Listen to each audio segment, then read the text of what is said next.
하늘이 갈라지고 있었다. 아니, 정확히는 검이 하늘을 가르고 있었다. 한 자루의 검. 그 한 자루가 대지를 뒤흔드는 검풍을 몰고 다니며 천마교의 진영을 갈기갈기 찢어놓고 있었다. 검날이 호를 그릴 때마다 허공에 희번덕한 검광이 꽃처럼 피었다가 지고 그 꽃이 지는 자리마다 사람이 쓰러졌다. 소리도 없이 마치 처음부터 서 있지 않았던 것처럼. 연무진이었다. 검귀 연무진. 천하의 검귀라 불리던 그 이름이 오늘 이 절벽 위에서 마지막 숨을 쉬고 있었다. 그의 몸 상태는 처참했다. 왼쪽 허벅지를 파고든 창날의 흔적이 아직도 피를 흘리고 있었고, 오른쪽 옆구리에는 도기에 의해 벌어진 상처가 입을 벌리고 있었다. 3개의 화살이 등에 박혀 있었는데 2개는 부러진 채 살 속에 남아 있었고, 하나만이 깃털을 드러내며 버티고 있었다. 손에 쥔 검만이 온전했다. 아니, 검날 끝이 이미 2치가량 이빠졌으니 그마저도 온전하다 할 수 없었다. 그럼에도 불구하고 연무진은 서 있었다. 절벽 끝이었다. 발 뒤꿈치에서 불과 반보 뒤에는 낭떠러지가 시작되고 있었고, 까마득한 아래에서 강물 소리가 희미하게 울려 올라왔다. 앞에는 아직도 수십 명이 남아 있었다. 천마교의 정예 중에서도 정예, 마영대. 검은 쇠갑옷을 걸치고 독도금이 발린 돌을 손에 쥔 자들이 부채꼴로 연무진을 에워싸고 있었다. 그들의 발 아래에는 이미 수백 구의 시체가 있었다. 천마교의 것도 있었고 망검문의 것도 있었다. 부러진 검들이 피 위에 흩어져 있었고, 어디선가 구름이 몰려오기 시작한 하늘 아래로 까마귀 울음이 울렸다. 연무진은 숨을 고르며 천천히 눈을 감았다. 그의 뇌리를 스치는 것들이 있었다.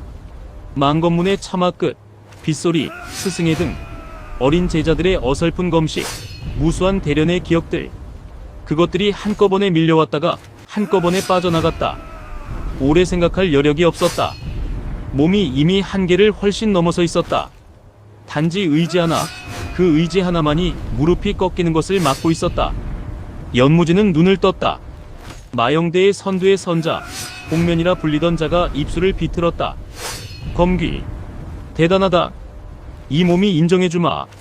오늘 죽는 게 억울하거든 억울하다고 해라. 들어주마. 연무진은 대답하지 않았다. 그저 검을 들었다. 이 빠진 날이 흐린 하늘 아래서 낮게 빛났다. 그것이 대답이었다. 복면의 눈빛이 굳어졌다. 그는 손을 들었고 마영대 전체가 동시에 앞으로 쏠렸다. 수십 개의 발이 땅을 박찼고 수십 개의 도기가 연무진을 향해 뻗어나갔다. 연무진의 발이 움직였다. 왼발이 반보 앞으로 나가면서 검이 올라갔다. 단순한 동작이었다. 지극히 단순한. 그러나 그 단순함 안에 30년의 검도가 담겨 있었다. 검 끝에서 빛이 일었다. 처음엔 작은 점 하나였다가 다음 순간 폭이 커지고 높이가 늘어나고 기어이 그 빛이 하늘을 꿰뚫었다. 구름이 쪼개졌다. 마영대의 선두 3명이 비명도 없이 튕겨나갔고 뒤따르던 자들이 그 충격파에 휩쓸려 넘어졌다. 그러나 연무진의 발이 뒤로 밀렸다. 반보. 정확히 반보. 발 뒤꿈치 아래에 더 이상 땅이 없었다. 연무진은 그것을 느꼈다. 발이 허공을 밟는 그 찰나의 감각. 그는 눈을 감지 않았다. 쓰러지는 것들을 똑바로 바라보며 그대로 뒤로 기울었다. 바람이 등 뒤에서 불어왔고 하늘이 눈 아래로 내려앉기 시작했다. 검만은 놓지 않았다. 떨어지는 동안에도 소나귀에 힘이 들어가 있었다. 검을 끝까지 쥐고 있겠다는 것이 아니었다. 그것은 그냥 습관이었다. 30년의 습관. 검귀 연무진이라는 사람의 마지막 남은 형태. 강물 소리가 점점 커졌다. 어둠이 왔다. 소리가 먼저 왔다. 흐느끼는 소리였다. 낮고 끊어질 듯 이어지는 누군가 울음을 억지로 삼키면서도 끝내 삼키지 못하는 소리. 연무진은 그 소리를 들으며 자신이 아직 어딘가에 존재한다는 것을 처음으로 깨달았다. 존재한다는 것이 무엇인지 정확히 알 수 없었다. 그냥 들린다는 것, 그것 하나만으로도 충분했다. 어둠이 걷혔다. 아니, 정확히는 눈꺼풀이 무거웠다. 납덩어리를 얹어놓은 것처럼 꼼짝도 하지 않으려는 눈꺼풀을 연무진은 느리게, 아주 느리게 밀어 올렸다. 처음에는 빛만 들어왔다. 뿌옇고 하얀, 형태 없는 빛. 그 빛 안에서 천천히 윤곽들이 생겨나기 시작했다. 낡은 석가래, 금이 간 천장 연기에 그을린 벽. 그리고 사람의 얼굴. 어린 얼굴이었다. 10서너 살쯤 되었을까. 콧등에 먼지가 묻어있고 눈두덩이 벌겋게 부어올라 있었다. 두 눈에는 눈물이 가득 고여 있었는데 연무진과 눈이 마주치자 그 눈물이 뚝 하고 볼을 타고 흘러내렸다.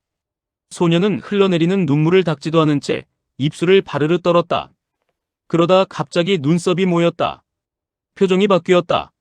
슬픔에서 무언가 다른 것으로, 안도인지 두려움인지 분간하기 어려운 것으로. 소녀는 목을 가다듬고는 목소리를 일부러 낮게 깔았다. 깔려고 했으나 목소리가 갈라져서 제대로 되지 않았다. 아? 일어나? 또 맞고 싶냐? 연무진은 그 말을 들으며 눈을 천천히 깜빡였다. 또 맞고 싶냐? 그 말이 무엇을 의미하는지 연무진은 파악하지 못했다. 천마교의 마영대가 마지막으로 돌을 들이밀던 장면, 검광이 터지던 장면, 발 아래에서 땅이 사라지던 감각이 차례로 떠올랐다. 그리고 강물 소리, 그리고 어둠. 그 다음이 없었다. 기억이 거기서 끊겨 있었다. 몸을 일으키려 했다. 그 순간 연무진은 무언가 이상하다는 것을 느꼈다. 몸이 너무 가벼웠다. 가볍다는 것이 이상한 말처럼 들리겠지만 평생 무공을 쌓은 사람에게 몸의 무게감은 곧 자신의 내공과 연결된다. 내공이 충실할수록 몸은 한없이 가벼우면서도 단단해야 한다. 그런데 지금 이 몸은 달랐다. 가볍기는 했으나 단단하지 않았다. 내공이 실려있지 않았다. 마치 아직 무공을 익히지 못한 어린아이의 몸처럼 그냥 가볍고 허전했다. 팔을 짚고 상체를 일으켰다. 팔이 떨렸다. 단순히 팔을 짚는 동작에서 팔이 떨렸다. 연무진은 그 떨림을 느끼며 이마에 가느다란 주름이 생겼다. 시선을 자신의 손으로 내렸다. 손등에는 굳은 살이 있었다. 검을 쥐던 자국들, 대련을 거듭하며 생긴 흉터들. 자신의 손이 맞았다. 그러나 손에 힘을 주어보면 그게 아니었다. 힘이 모이지 않았다. 쥐어짜도 치아를 악물어도 내공이 올라오지 않았다. 마치 수십 년 동안 쌓아 올린 것들이 통째로 비워진 것처럼. 연무진은 잠시 그 손을 바라보다가 시선을 들었다. 방 아니었다. 허름한 방, 한쪽 벽에 금이가 있고 창호지가 여러 군데 뚫려 있었다. 낡은 이부자리가 깔려 있었고 이부자리 한쪽에는 누군가 마른 약초 몇 줌을 올려놓은 흔적이 있었다. 천장 한 귀퉁이에는 거미줄이 두껍게 쳐져 있었고 구석 어딘가에서 물이 새는 소리가 규칙적으로 떨어지고 있었다. 몸에 걸친 것을 내려다봤다. 도복이었다. 그러나 그 도복의 상태가 심상치 않았다. 군데군데 헝겊을 덧대어 기운 흔적이 있었고 옷감 자체가 여러 번 빨아 바랜 탓에 원래 색이 무엇이었는지 가늠조차 되지 않았다. 소매 끝이 닳아 있었고 깃부분은 실이 풀려 올라와 있었다. 천마교와의 혈전에서 입었던 상처들이 어디에도 보이지 않았다. 등에 박혔던 화살들도, 허벅지를 파고들었던 창날의 흔적도, 옆구리를 찢어놓았던 도기의 상처도 모두 없었다. 연무진의 눈빛이 천천히 좁아졌다. 소녀는 그 눈빛을 보고 한 발짝 뒤로 물러섰다. 뒤로 물러서다가 뒤에 있는 것을 눈치채고 몸을 틀었다. 그제야 연무진은 소년 뒤에 또 다른 아이들이 있다는 것을 알았다. 5명이었다. 나이는 제각각이었다. 10살이 안 된 것 같은 아이부터 16쯤 되어 보이는 아이까지 모두 말똥말똥한 눈으로 연무진을 바라보고 있었다. 겁먹은 눈들이었다. 그러나 달아나지는 않았다. 달아나지 않으면서 겁먹은 그 눈들이 오히려 더 이상했다. 그들은 모두 같은 도복을 입고 있었다. 낡고 기워진 바랜 도복. 연무진이 지금 입고 있는 것과 같은 천으로 만들어진 같은 색의 도복. 소매에는 실이 거의 풀어지기 직전의 자수가 남아있었다. 연무진은 그 자수를 가만히 들여다봤다. 망건문. 2 글자가 거기 있었다. 연무진은 그 2 글자를 보는 순간 미간의 주름이 더 깊어졌다. 망건문. 자신이 평생을 바쳐 지키려 했던 천마교와의 혈전으로 결국 돌아가지 못하게 된 그 문파의 이름. 그 이름이 지금 이 허름한 방에서 겁먹은 눈의 어린아이들이 입은 도복에 새겨져 있었다. 연무진은 천천히 몸을 일으켰다. 다리에도 힘이 없었다. 벽을 짚어야 했다. 벽을 짚고 일어서면서 연무진은 자신의 키가 자신이 기억하는 것보다 약간 낮다는 것을 느꼈다. 착각인지도 몰랐다. 그러나 손을 짚은 벽의 높이, 천장과 자신의 머리 사이의 간격, 창문의 위치가 모두 조금씩 어긋났다. 뭔가가 달랐다. 가장 먼저 말을 꺼낸 것은 아까 그 소년이었다. 사형, 어디 가려고요? 사형. 연무지는 그 호칭을 되새겼다. 사형. 그렇다면 이 아이들은 자신의 사제들이라는 뜻이었다. 연무진 자신은 지금 이 아이들의 사형으로 불리는 위치에 있다는 뜻이었다. 그것이 무엇을 의미하는지 머릿속이 빠르게 돌아갔으나 답이 나오지 않았다. 연무진은 대신 문 쪽을 바라봤다.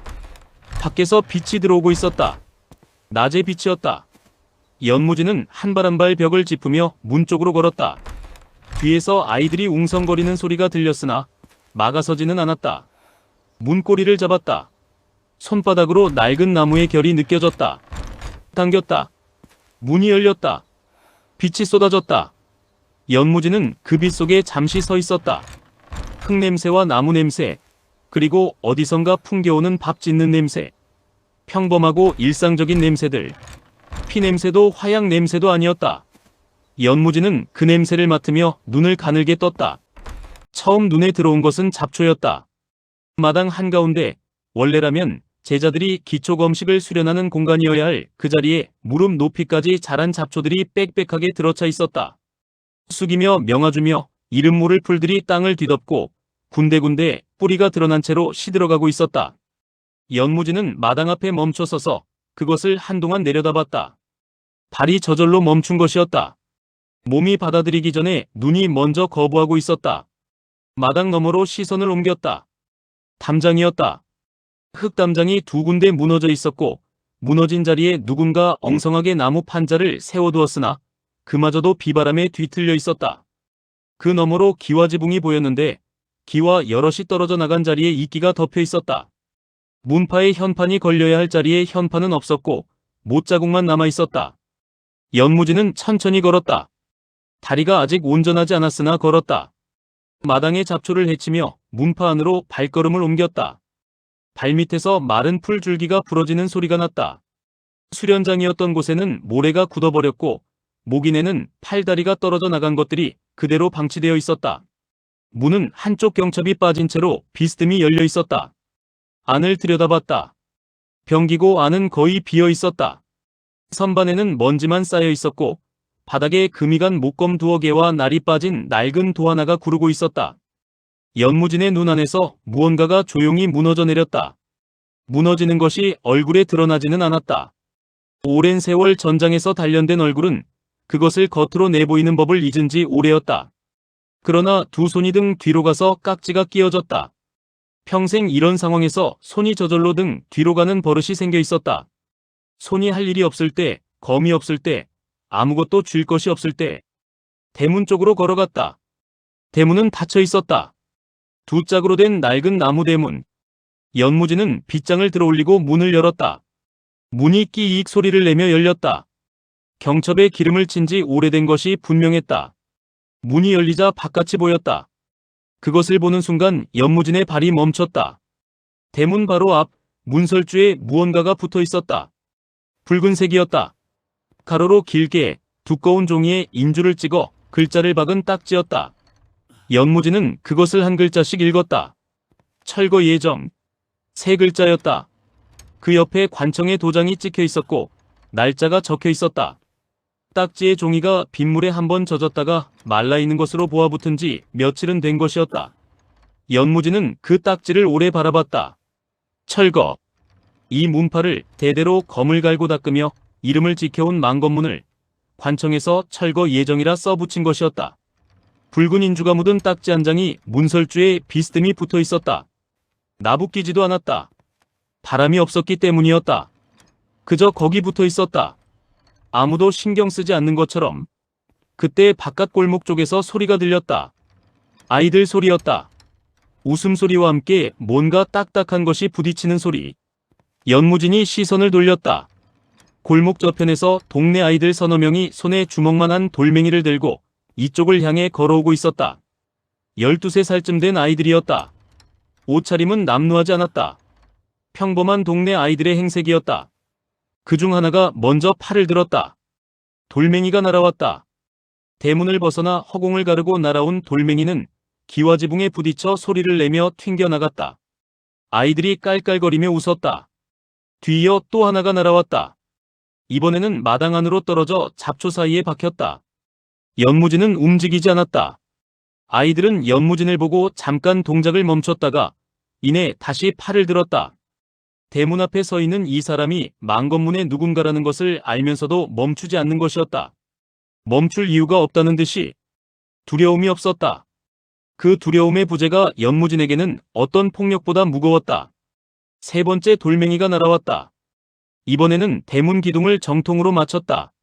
나무가 우드득 소리를 냈다. 아이들 중 하나가 외쳤다. 삼류 거지 문파. 그것이 전부였다. 아이들은 제풀에 흥이 식었는지 웃음소리를 흘리며 골목 저편으로 사라졌다. 발소리가 멀어졌다. 그리고 정적이 남았다. 연무진은 오래 그 자리에 서 있었다. 주먹이 쥐어졌다가 풀렸다. 이를 물었다가 놓았다. 내공이 없어서 분노를 실을 곳이 없었다. 그냥 몸 안에서 분노가 맴돌다가 갈 곳 없이 가라앉았다. 연무진은 눈을 들어 망건문에 무너진 담장과 이끼 낀 기와 그리고 문설주의 붉은 딱지를 다시 바라봤다. 천하의 이름을 떨쳤던 문파가 이 꼴이 되어 있었다. 이름뿐인 망건문.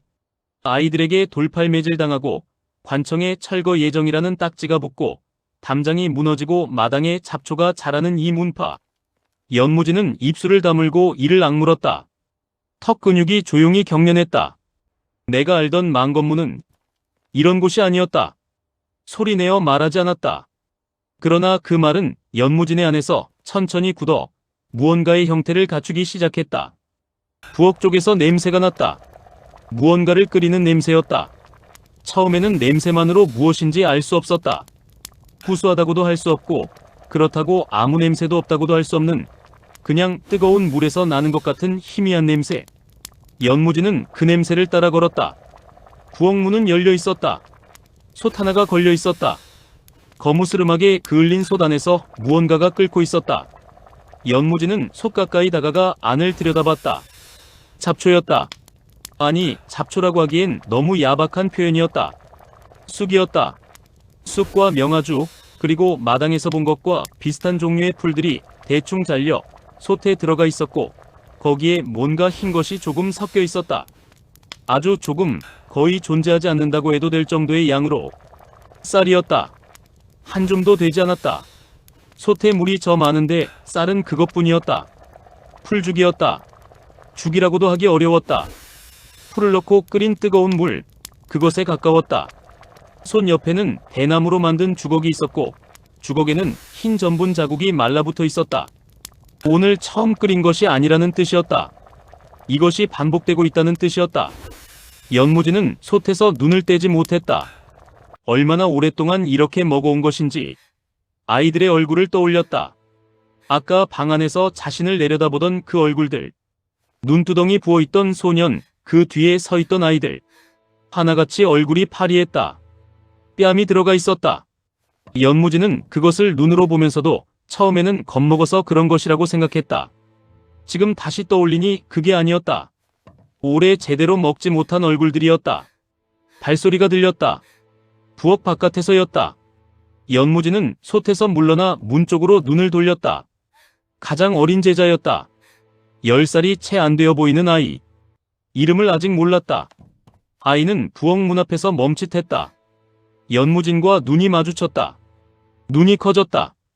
그러다 아이의 손에 쥔 것이 보였다. 개밥 그릇이었다. 흙이 묻은 낡은 나무 그릇. 안에는 먹다 남은 것들이 조금 담겨 있었다.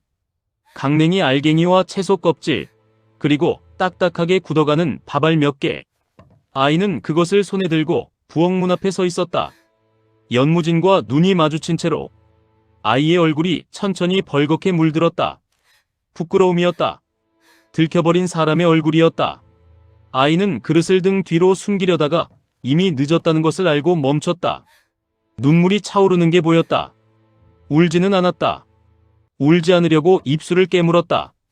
그 깨문 입술이 희게 변했다. 연무진은 한동안 아이를 바라봤다. 무슨 말을 해야 할지 알 수 없었다. 꾸짖어야 한다는 생각은 처음부터 없었다. 그러나 아이를 달래는 말도 나오지 않았다. 연무지는 원래부터 달래는 말을 잘하지 못했다. 전장에서 살아온 사람이었고 검을 들고 선자리에서 살아온 사람이었다. 위로라는 것을 어떻게 하는지 몸이 기억하지 않았다. 연무지는 눈을 들어 솥을 바라봤다. 그리고 다시 아이를 바라봤다. 이름이 무엇이냐? 소은이요? 목소리가 떨렸다. 아이는 여전히 그릇을 등 뒤에 감추고 있었다. 연무지는 그 이상 아무 말도 하지 않았다. 아이 옆을 지나쳐 부엌 문 밖으로 나왔다. 뒤에서 소은이 조심스럽게 발소리를 내며 부엌 안으로 들어가는 것이 느껴졌다. 마당을 가로질러 걷다가 멈췄다. 이번에는 대문 쪽에서 소리가 났다. 고함 소리였다. 중년 남자의 목소리. 높고 가늘게 갈라지는 술 냄새가 소리에서도 풍길 것 같은 목소리였다. 연무지는 대문 쪽으로 걸었다. 대문 밖이었다. 망건을 비뚤어지게 쓴 남자가 있었다. 50줄에 접어든 것 같은 얼굴이었으나 어딘가 무르고 흘러내리는 인상이었다. 도복을 입고 있었는데 도복깃이 풀어져 있었고 눈이 벌겋게 충혈되어 있었다. 손에는 빈 술병이 들려 있었다. 남자 앞에는 주막 심부름꾼처럼 생긴 젊은이가 서 있었다. 젊은이는 한 손에 작은 장부를 들고 있었다. 장문인 어르신, 이미 3달치 외상값이 밀려 있습니다. 이번 달 것까지 합치면 제가 드릴 수 있는 금액이. 알았다고. 알았어. 곧 갚는다니까. 그러네. 내가 언제 안 갚은 적 있어. 늘 그렇게 말씀하시지 않으셨습니까? 장문인이라 불린 남자가 얼굴을 붉히며 손을 내저었다. 젊은이는 한 발도 물러나지 않았다. 뒤에서 주막 주인으로 보이는 사람이 팔짱을 끼고 서서 차갑게 내려다보고 있었다. 1개월만 더. 딱 1개월. 어르신, 그 말씀 지난달에도 하셨습니다. 남자는 말문이 막혔다. 술병을 쥔 손이 내려갔다. 어깨가 움츠러들었다. 주막 주인이 짧게 말했다. 다음번에는 오시지 마십시오. 외상은 더 이상 받지 않겠습니다. 그 말에 남자의 등이 더 굽어졌다. 젊은이와 주인이 돌아섰고 남자는 그 뒷모습을 바라보며 서 있었다. 빈 술병을 두 손으로 쥐고 바람 빠진 몸으로 그렇게 서 있었다. 연무지는 그것을 대문 틈으로 지켜봤다. 저 사람이 장문인이었다. 망건문의 장문인. 연무지는 그 남자의 뒷모습을, 굽어진 등을, 비뚤어진 망건을, 손에 쥔 빈 술병을 바라봤다. 아무 감정도 올라오지 않았다. 아니, 올라오기는 했으나 이름을 붙이기 어려운 감정이었다. 분노도 아니고 연민도 아닌 그냥 무겁고 단단한 무언가. 주막 사람들이 골목을 돌아 사라졌다. 장문인이 천천히 몸을 돌렸다. 대문 앞에 연무진이 서 있었다. 두 사람의 눈이 마주쳤다. 장문인의 눈이 흔들렸다. 연무진이 눈을 돌리지 않자 장문인이 먼저 시선을 떨어뜨렸다. 어색한 기침을 한 번 했다. 연무진은 옆으로 비켜 길을 터줬다. 장문인은 고개를 숙인 채 대문 안으로 들어갔다. 발소리가 마당을 가로질러 멀어졌다. 연무진은 그 발소리가 완전히 사라질 때까지 대문 앞에 서 있었다. 그리고 다시 마당을 돌아봤다. 잡초, 무너진 담, 기울어진 병기고, 문, 철거 예정이라는 붉은 딱지. 이를 악물었다. 이번에는 다시 풀리지 않았다. 밤이 깊어지고 있었다. 연무진은 잠들지 않았다. 방 안에 누운 채로 눈을 뜨고 있었다. 천장에 금이 간 자리를 바라보며 숨을 고르게 쉬었다. 몸이 무거웠다. 내공 없는 몸이 하루 종일 움직인 탓인지 팔다리가 납덩이처럼 느껴졌다. 그러나 눈이 감기지 않았다. 오랜 습관이었다. 전장에서 살아온 사람의 몸은 자는 동안에도 깨어 있었다. 귀가 먼저 깨어나고 다음으로 손끝이 깨어나고 그 다음에 눈이 뜨이는 순서. 내공이 없어도 그 순서만큼은 남아있었다. 몸이 기억하는 것들은 쉽게 지워지지 않았다. 한밤중이었다. 얼마나 지났을까? 달빛도 없는 밤이었다. 구름이 하늘을 덮고 있어서 창호지 너머로도 빛이 들지 않았다. 방 안은 완전한 어둠이었다. 그 어둠 속에서 연무진의 귀가 무언가를 잡아챘다. 발소리였다. 가볍고 조심스러운 발소리. 땅을 밟는 방식이 달랐다. 맨발이 아니었다.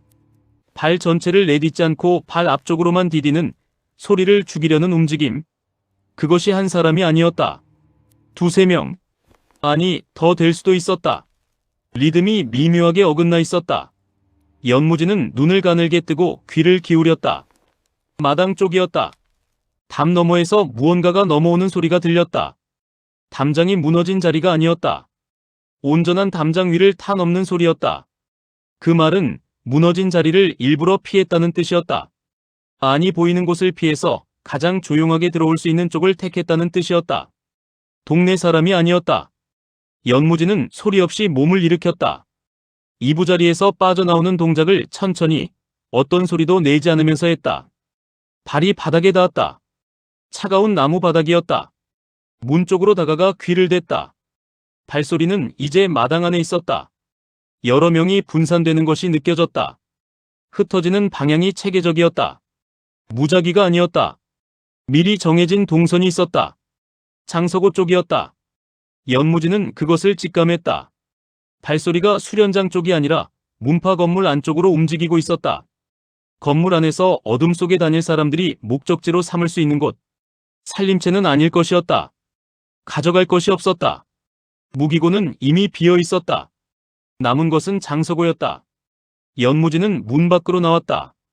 밤바람이 얼굴에 닿았다. 눈이 어둠에 빠르게 적응했다. 저 멀리 그림자들이 보였다. 검은 복면으로 얼굴을 가리고 신체에 붙는 아미를 입은 자들이었다. 5명이었다. 그중 셋은 장서고 쪽으로 움직이고 있었고 나머지 둘은 좌우로 갈려 주변을 경계하고 있었다. 연무지는 그 자리에 멈췄다. 몸 안에서 자동으로 계산이 이루어졌다. 5명. 내공 없는 지금의 이 몸. 무기 없음. 어둠. 상대방은 이미 훈련된 자들. 평소에 연무진이었다면, 내공이 있었다면 5은 눈을 감고도 상대할 수 있었다. 지금은 달랐다. 지금 이 몸은 팔을 짚는 것만으로도 떨리는 몸이었다. 발이 움직였다. 멈추지 않았다. 이 계산이 결론을 내리기도 전에 발이 먼저였다. 평생의 몸이 그랬다. 생각이 두려움을 만들기 전에 몸이 먼저 향하는 것.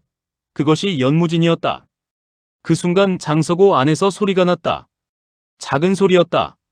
무언가 부딪히는 소리. 그리고 곧바로 사람의 숨소리가 멈추는 소리. 연무진의 발이 굳었다. 심장이 차갑게 가라앉았다. 장서고 문이 열렸다.